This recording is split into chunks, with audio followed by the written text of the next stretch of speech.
के साथ शांतनु त्रिपाठी। शाम के 5 बज चुके हैं। वक्त सुपर 5 का है। आइए आपको दिखाते हैं 5 बड़ी खबरें। आज असद के छोटे भाई और अतीक अहमद के सबसे छोटे बेटे अमान अहमद और उसके साथी सोनू की मौत हो गई। साथ में 3 जो अन्य साथी क्रेटा कार में सवार थे वो घायल हो गए। घटना आज झांसी के पूछ थाना क्षेत्र के खिल्ली गांव में घटती है, जहां एक गाय को बचाने के चक्कर में गाड़ी डिवाइडर से टकरा जाती है। जो कार पे सवार थे वो कार पूरी तरह से क्षतिग्रस्त हो जाती है।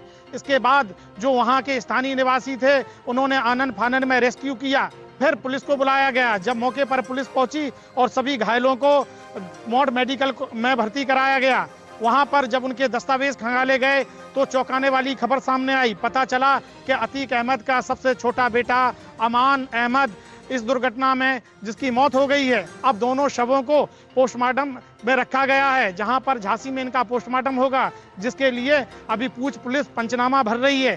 पंचनामा रिपोर्ट जैसे ही झांसी आ जाएगी, बताया जा रहा है, तो इन शव का पोस्टमार्टम शुरू हो जाएगा।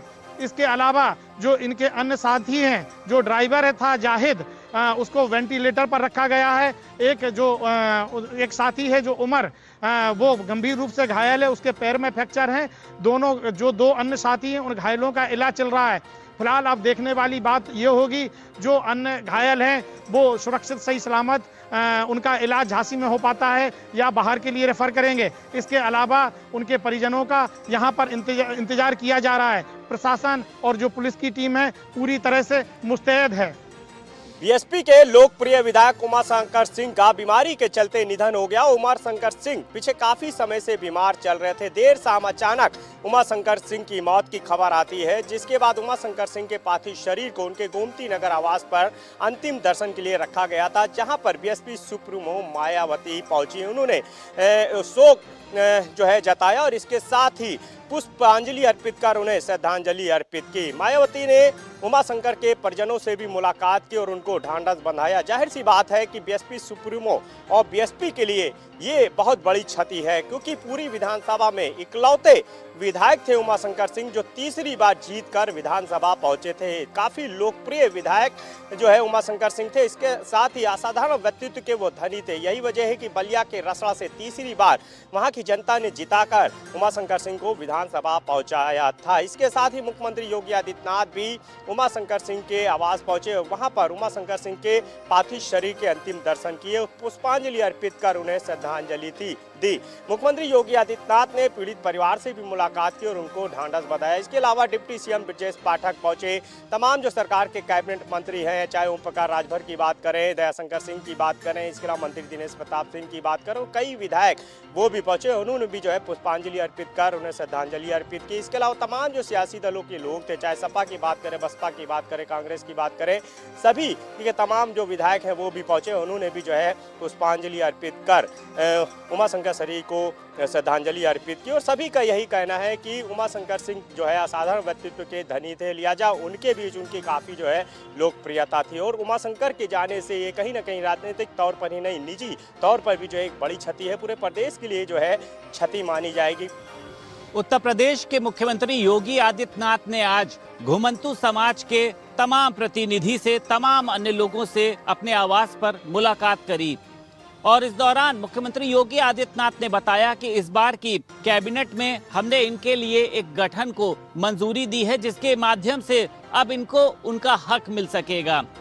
समाजवादी पार्टी और कांग्रेस की सरकार में किस तरीके से इन जातियों को वोट बैंक के रूप में इस्तेमाल किया जाता था, कभी भी इनको इनका हक नहीं दिया जाता था।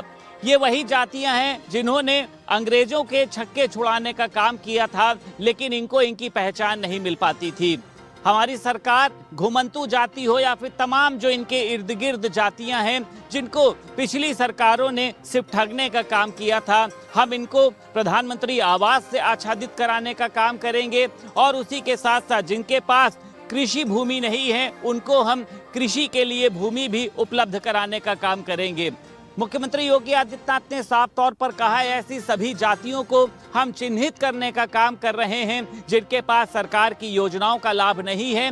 ऐसी तमाम जातियों को हम मुख्य धारा से जोड़ने का काम करेंगे और खुद प्रधानमंत्री नरेंद्र मोदी ने कहा था सबका साथ सबका विकास, तो ऐसी तमाम जातियों को, वो चाहे घुमंतू हो, वनटांगनिया हो, थारू हो, तमाम ऐसी जातियां जिनको पिछली सरकारों ने हमेशा नजरअंदाज करने का काम किया था, इस बार भारतीय जनता पार्टी की सरकार में ऐसी सभी जातियों को मुख्य रूप से जोड़ा भी जाएगा और उनको उनका अधिकार भी दिया जाएगा। गोंडा में ब्रजभूषण शरण सिंह ने आज अपनी ताकत का एहसास कराने के लिए एक बड़ा शक्ति प्रदर्शन किया। यह शक्ति प्रदर्शन केवल पब्लिक की गैदरिंग मात्र नहीं थी, बल्कि यह शक्ति प्रदर्शन इसलिए भी था कि लोग उनकी उस ताकत को समझ सकें जिसको पिछले 3 सालों से लगातार दबाया जा रहा है। जिस समय उनका नाम पहलवानों की यौन शोषण मामले में आया, उसके बाद से वो लगातार हर जिले में घूम घूम करके केवल ये सफाई दे रहे थे कि उनका इस केस से कोई लेना देना नहीं है और उन्होंने किसी भी पहलवान का यौन शोषण नहीं किया है। 3 अगस्त को जिस समय राउजवनी कोर्ट ने उनको बाइज्जत बरी होने का फैसला सुनाया, इसके बाद से लगातार जो उनके समर्थक थे, उनके घर वाले जो थे, वो इसी तैयारी में थे कि आने वाले 1 से 2 दिन के भीतर वो एक ऐसा शक्ति प्रदर्शन जरूर करेंगे जिससे जो भी विपक्षी उनके हैं वो उनका लोहा मान जाए। और उसी का एहसास कराने के लिए ब्रजभूषण शरण सिंह ने अपनी पूरी ताकत झोंक दी।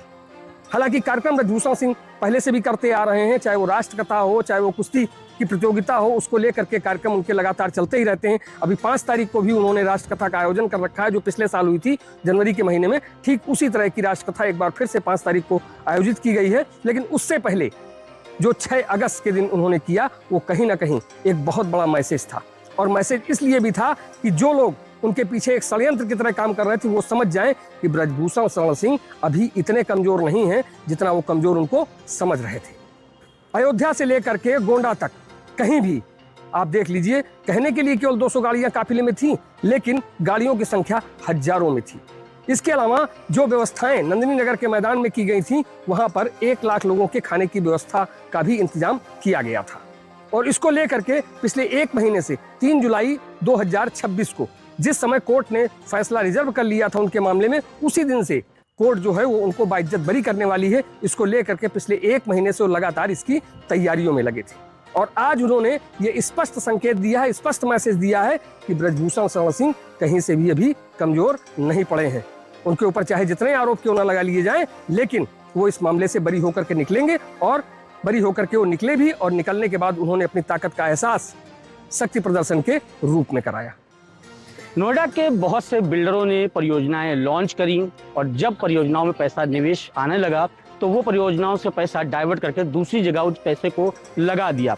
अब नोएडा विकास प्राधिकरण ने बाकायदा दिल्ली ईओडब्ल्यू से पत्र लिखा था और रिक्वेस्ट करी थी कि इसकी जांच करी जाए। अभी दिल्ली की ईओडब्ल्यू ने 6 बिल्डरों की जांच शुरू कर दी है।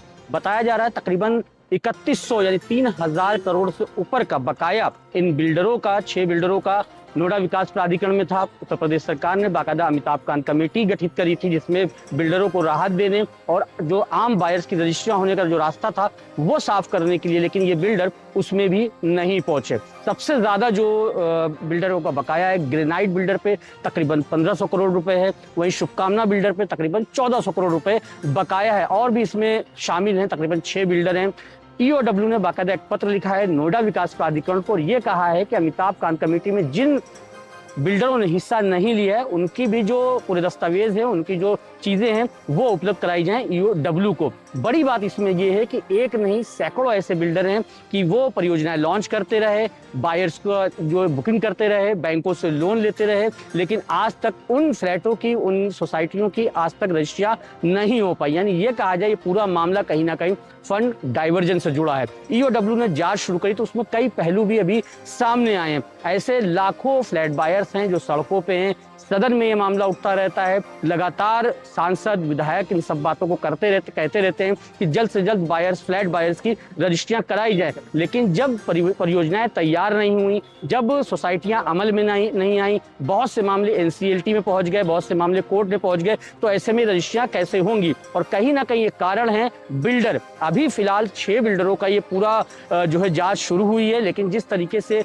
नोएडा विकास प्राधिकरण से डिटेल्स मांगी गई है, अमिताभ कांत कमेटी में जिन बिल्डरों ने हिस्सेदारी नहीं ली, जो बिल्डर वहां पर नहीं है, तो ये दायरा बढ़ सकता है। यानी ये कहें कि एक बड़ा मामला ईओडब्ल्यू की जब जांच शुरू हो चुकी है तो एक बड़ा मामला आ सकता है। अभी फिलहाल इस दायरे में 6 बिल्डर हैं, लेकिन ये दायरा बढ़ के और भी ज्यादा हो सकता है। लेकिन देखना होगा कि जब ये जांच खत्म होती है तो आखिर कौन से बिल्डर सामने आते हैं और आखिर वो फंड कहाँ गया, जो बकायेदार जो फ्लैट बायर्स है उनका पैसा कहाँ गया और साथ ही जो बैंकों का पैसा था वो कहाँ गया, इसका खुलासा कब तक हो पाता है।